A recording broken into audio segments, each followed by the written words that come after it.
That's why it was the golden era for Jews. You know, all the Jews that were getting blacklisted were the bad Jews that Chuck didn't like. You know, the socialists and the communists and those who are sympathetic to the plight of marginalized people.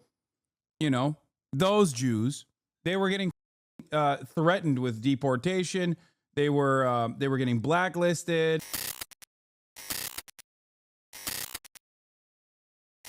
All right. Anyway, this stuff is kind of somewhat boring. Let's finish Chuck Schumer being a dipshit and then move on to Jon Stewart. Sides are to blame. Cutting off funds to our synagogues that need protection from anti-Semitism. Senator, this is an important question here. Yes. You're doing the one hand, it's like Fiddler on the Roof here. On one hand, and on the other hand, this is an important question, though, that a lot of people struggle with. Anti-Semitism, and then the line between anti-Semitism and criticism of Israel, its government, its actions. Great question. To criticize Israel is not anti-Semitic. I've done it. I got a lot of flack when I criticized Netanyahu a while back. Oh, yeah. But when it goes over... But I get to dictate, okay? I get to dictate how you do it. Yeah, when I criticize Israel, they call me anti-Semitic as well, even though I'm Jewish. But, of course, I will turn around and willingly do the exact same stupid thing to other people. ...line, and you call someone an effing Zionist or effing Jew? How about the guy who went on the subway car and said, all Zionists get out of the subway car? How about the head of the Brooklyn Museum, Jewish, but nothing to do with Israel, whose house was scarred in red paint? And when people say, from the river to the sea, that's the Hamas slogan. Hamas is genocidal. They want to get rid of all the Jews. So funny. Israel currently doing it, saying that that's a genocide is anti-Semitic. Hamas not doing it, experiencing it. Those are the real genocidal guys. Very cool. Thanks, man. Yeah, it seems like you got your priorities in order for sure. Yeah. Keep repeating this idiotic lie. Like, oh yeah, all Jews are Zionist. When you say Zionism or Zionist, you mean Jews. This is great. It's definitely a great way to combat anti-Semitism.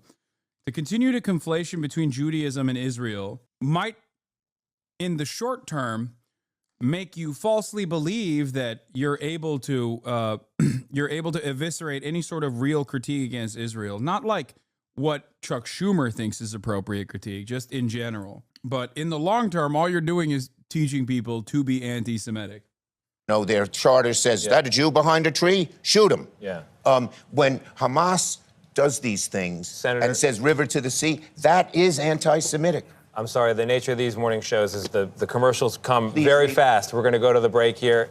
I hope people do read it. Anti-Semitism in America, a warning is on sale today. Senator Schumer, thank you very much. Thank you. Thank you for doing what you do, and thank you for be right back. Caring about the...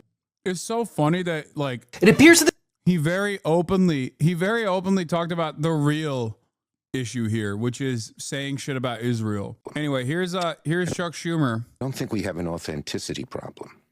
We have a real direction now. I feel good about it. I am hopeful that our Republican colleagues will resume working with us. And I talk to them. One of the places I told them to go in the gym, you know, when you're on that bike in your shorts, panting away next to a Republican, a lot of the inhibitions come off. I don't think we have an authenticity problem. We have a real direction now. I feel good about it. I am hopeful. Yeah, that's amazing. Thanks, dude. Also, here's another thing that he said on The View. The women raped and the baby's heads chopped off brutally. Chuck Schumer is still spreading atrocity propaganda on his book tour. While promoting a book about anti-Semitism, he's literally spreading the lies that have been used to justify debunked atrocity propaganda.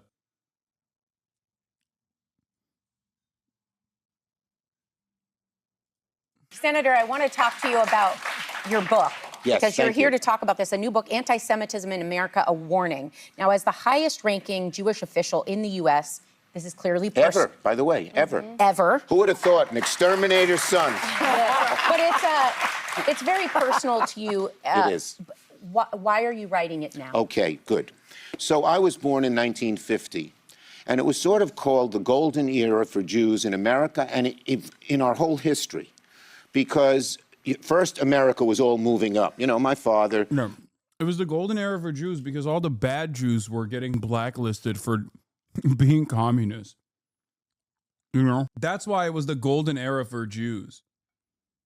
You know, all the Jews that were getting blacklisted were the bad Jews that Chuck didn't like. You know, the socialists and the communists and those who are sympathetic to the plight of marginalized people. You know, those Jews, they were getting threatened with deportation. They were getting blacklisted. Government commissions were being created. Golden era for Jews. Yeah, not allowed in the same like public spaces where the Gentiles were allowed to frequent. Cool. It's probably because Israel was established in 1948.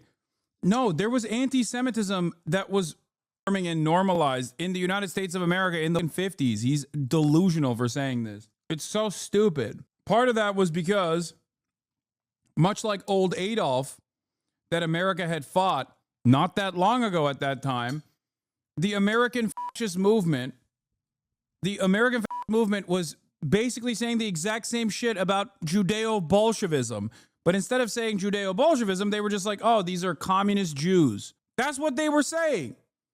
Oh, are you in favor of civil rights? Or are you going to participate in the civil rights struggle? Oh, you're a Jew communist. The thing that frustrates me to no end is that throughout history, it is a relatively new phenomena. It is a relatively new phenomena where like Jews have not been on the historically revolutionary front, and they still are, but I'm saying like in overwhelming numbers. Like this is why Zionism is such a blight. Is the real mind virus. Like it is unimaginable to tell Jews in like the 50s and 60s that one day universally American Jews are going to run around and say the same shit that killed their immediate relatives. Like they would be like, what the f- are you saying? As a matter of fact, some American Jews did see that. Some German Jews did see that. And they were very frustrated about it. Albert Einstein, he was one of the people that called this out early, fairly early, condemning Zionism. Now he'd be called a token Jew or woke. My grandpa worked in the paper mills. My father moved up and became a little more in the middle class. Everyone was. So that was a great moment. But for the Jewish people, it was an amazing time. When there's been so much anti-Semitism in 5,000 years of history, there was almost none in America. And the reason, to tell you the truth, the Holocaust and the horror of the Holocaust hung like a curtain over America. So in the past, when Jews were excluded from living in a certain place, from going to a certain company, or all that sort of went away, and even the innuendo language went away. In 2000, it started to change a little bit, because what we've learned, folks, when there's trouble, often, not in America, but even now in America, but in the past in America, people, well, they did in the past, but when there's trouble in the world, people often turn on the Jews. Yeah. That's been true for centuries of history. And so we had 9/11, and a few people were saying, oh, the Jews did it, they all escaped. Then we had the financial crisis caused by the Jewish bankers. But it was really never that bad until 2017. And until October 7th last year. Yeah. And all of a sudden, when the Jews were attacked were attacked by Hamas initially, and the women raped, and the little babies' heads chopped off, and all of that brutally. And all of a sudden, anti-Semitism developed, not just protesting what Israel was doing. That's legitimate. I've criticized, as you know, Oh, yeah. Yeah, totally. Netanyahu, because I think he didn't handle the war exactly right. Overkill. But real anti-Semitism. So a Jewish bakery, they threw a rock through the window. You're a Zionist. There's a woman who lives near me. She's head of the Brooklyn Museum. She's Jewish. She has nothing to do with Israel. They painted red paint all over her house. People who were yarmulkes or Jewish stars were punched and vilified. And all sorts of nasty terms were thrown, not just for people for their support of it. There was a scene in New York, people got on a subway car. Whoever's a Zionist, stand up and raise your hand. That didn't mean whoever's a Zionist. They didn't know what whoever is a Jew. Yeah. So for the first time, my generation, who had lived in such a... Yeah, this is why we should keep Israel. We should make it illegal to criticize Israel. You want to know why Chuck Schumer is a fucking charlatan and a fraud? Talking about anti-Semitism skyrocketing. Barely a fucking blip on the radar is Charlottesville, where neo-Nazis are fucking going through the streets. He basically says 2017 is when it skyrocketed, and then immediately moves on to talk about what he actually cares about, which is protesting Israel is actually being done by these like random fucking dickheads. Some of the stories that he's talking about are people who are actively doing shit at the behest of Israel and then getting protested. Others are like random anti-Semitic incidents that you're lopping up, that you're basically just compounding into criticisms of Israel. Those are not criticisms of Israel. If that was the case, why is the fucking Trump administration actively going after people who didn't do any of that shit? He said 2017, then corrected himself. He doesn't think it skyrocketed. He blamed October 7. Yeah, he accidentally said Charlottesville, and then he moved on from Charlottesville. Yeah, he loves criticizing Benjamin Netanyahu. That's why he fucking welcomed him with open arms to the American Congress. Great time is wondering. Jewish people wonder always in the back of our heads, could it happen here? So I felt first I gave a speech on the floor where I condemned anti-Semitism on the right and the left. It's in both places. It's like a pincer. But I kept thinking and thinking. I felt I had to write this book. And let me just say, I've written it for 5 audiences, okay? Quickly. First, my generation. So they know they don't feel alone. Here's me, you know, the majority leader, then majority leader, now minority leader. And we always feel alone. Here's how I felt. You're going to empathize. Second, for their children, Jewish people's children who know the history, but not really the way we do. How, you know, we've been suffering through all the years. You know the funny joke about the 3 lines that describe every Jewish holiday? They tried to kill us. We survived. Let's eat. Okay, so that. It's aimed, third, it's aimed at non-Jewish people who have always been sympathetic to Jewish people and to Israel. And I know what people think, because my friends talk to me. They say, why are you so sensitive? This is not so bad. But they don't carry the 5,000 years of Jewish history on their shoulder. When things begin to get bad, they could get worse. Everyone thought the Jews were in great shape in Germany in 1920, and look what happened. I lost relatives who were marched, machine gunned down from 85 years old to 3 months old on my great-grandmother's porch. And fourth, I wrote it about anti-Semitism, right, but I wrote it particularly to the left. Me being a progressive Democrat, I thought I ought to talk to people on the left that you can't be anti-Semitic and you're sliding into it. When you say by any means necessary, does that mean kill all the Jews? When you say genocide, a vicious term, that people may not feel Israel did it the right way, but it's not genocide. It's Hamas. He's like, that's our term. What the fuck? He's like, you can't do that. Excuse me. Like, what do you mean, dude? Yeah, the Holocaust happened. It was a genocide. And now Israel is genocide. It's so shameless. It's so shameless to use the real issue of anti-Semitism growing only to literally contribute to its growth. Only to genuinely contribute to its growth by continuing the conflation between Israel and Judaism and writing a fucking book about a real issue, right? And then doing this book tour specifically to shit on pro-Palestinians by saying, oh, you're just not protesting the right way. There's a right way to do it. Don't say from the river to suck my dick. The fuck do you mean don't say from the river to the sea? What an insane thing to do. If you actually cared about anti-Semitism, like truly, you probably wouldn't be making these conflations. You'd be actually disparaging people who make these associations. The IHRA definition of anti-Semitism is so funny because, like, on the one hand, it correctly points out real instances of anti-Semitism.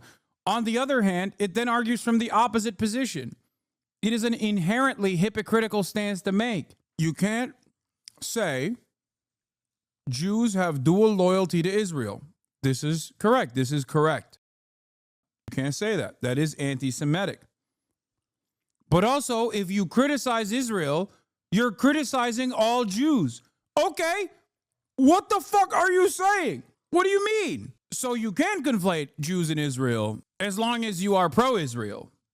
It doesn't make any fucking sense. It is inherently illogical. It does not make sense. These things, like these concepts, are directly at odds with one another. It's so fucking stupid.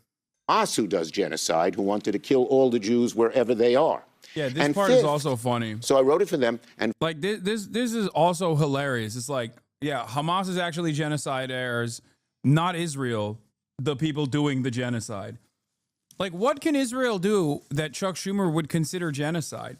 There were plenty of prominent Zionists, like the dude who founded the Human Rights Watch, who was a Zionist, or probably still is a Zionist, who said, initially post-October 7, I thought what Israel was doing was right.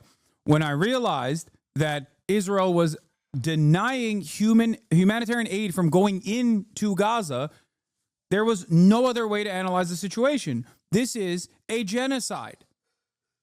This is a genocide.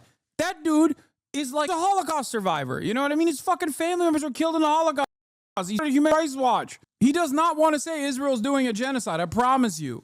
Oh. And finally, I hope this will be read by college students, high school students who don't know the history. No, I know Human Rights Watch declared it a genocide. I'm saying the steps that Human Rights Watch took, even its like founder and its leader, and they did not want to call it a genocide. My point is that it was irrefutable. And it is irrefutable. It's impossible to look at the situation. Look at the situation that Israel has put Palestinians through and not recognize it for what it is. It's a fucking genocide. That's why virtually every human rights organization has branded it as such. That's why other instruments of international justice have branded it as such. Who don't know what's gone on. And I believe if everyone read it, and I'll tell you there's one other person who should read it. Donald Trump. No, seriously. I've been watching you for some time. I gotta say, you really put yourself through mental gymnastics to defend Hamas. I don't need to do mental gymnastics to defend Hamas, dumbass. What the fuck are you talking about? If you've been watching me for a long enough time, then you would have recognized that I am not sitting here and arguing about how Palestinian militancy evolved. I'm telling you how it evolved with historical accuracy. Okay? That's it. These guys did not decide one day magically to be like, I hate Jews, I want to kill all of them. That's not how this works. That's what Chuck Schumer is saying. That's not the reality. What? Hi, HasanAbi. I've been watching you for some time. I just wanted to ask one question to make a final conclusion on you.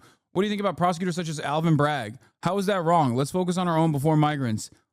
There is no mental gymnastics necessary. Hamas and every fucking Palestinian militancy group that is actively fighting against Israel inside of the Gaza Strip are literally doing something that is completely allowed by international human rights. Okay? It's called a spontaneous militia. You can organize and fight against a belligerent occupier. It is not only legal, it is the moral imperative. Understand that. In terms of October 7, I've said over and over again that targeting civilians, killing civilians is not appropriate, but I understand how the Palestinian resistance have evolved with the violence they've been subjected to as they've been backed into a fucking corner over and over again. I don't want that to happen. I don't want October 7 to happen, and I definitely don't want what has unfolded since October 7, which is on October 7 basically every single day that Israel is committed against the Palestinian population. And I've been saying this since fucking day one. There is no mental gymnastics here. There is no mental gymnastics. It's like saying, oh, dude, you're jumping through a lot of hoops to justify the Warsaw Ghetto Uprising, the Jewish resistance groups during the Warsaw Ghetto Uprising, seems to me. No, motherfucker, I'm not jumping through hoops. And neither will you. If history does have a bend towards justice, which I do believe it does, okay? Because people can't maintain cruelty forever. But if history does have an arc towards justice, an arc towards justice, then I do believe one day you won't actually fucking shelter this opinion. You will actually turn around and lie about the positions that you took back then. Yeah. I don't have to jump through hoops to defend the American Revolution. I don't have to jump through hoops to defend any kind of abolitionist movement against slavers in the South. I don't have to jump through hoops to defend the IRA. I don't have to jump through hoops to defend the ANC in apartheid South Africa, the FLN, numerous other movements that were all branded and declared terrorist movements. Motherfuckers would be like, Hasan, you're jumping through hoops. I literally have I had an entire merch line called John Brown Hunting Club. What the fuck do you think John Brown did? Who do you think John Brown is? John Brown is an American homegrown abolitionist terrorist.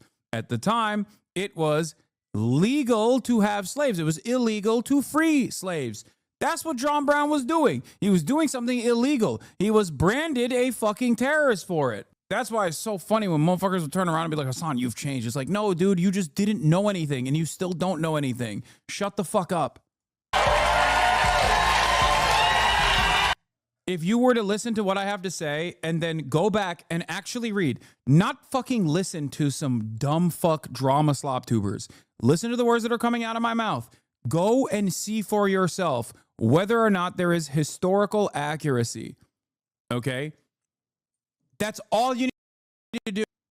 Don't do the fucking cowards. Don't do the cowardly thing. Read a book. Google it. Do the fucking dumbass thing and be like, oh, I need someone to like disparage this person's opinions because I can't make up my mind on my own. That's all you need to do. If you can find something that is inconsistent or wrong, then you can come back and bring it here. And if you are correct, I'll apologize for it. Bro just likes to hear himself talk at this point. Keep yelling at the mic like it's making any difference. Dumbass, you're a slop tuber. You're a Twitch commenter. What are you talking about? You consume the slop. What the hell do you mean? Breaking. The Trump administration is considering to give the role of NATO's Supreme Allied Commander Europe, a role that began with then World War II hero and future President Dwight D. Eisenhower. Oh my God, JD Pondon, baby. He's doing it. My goat.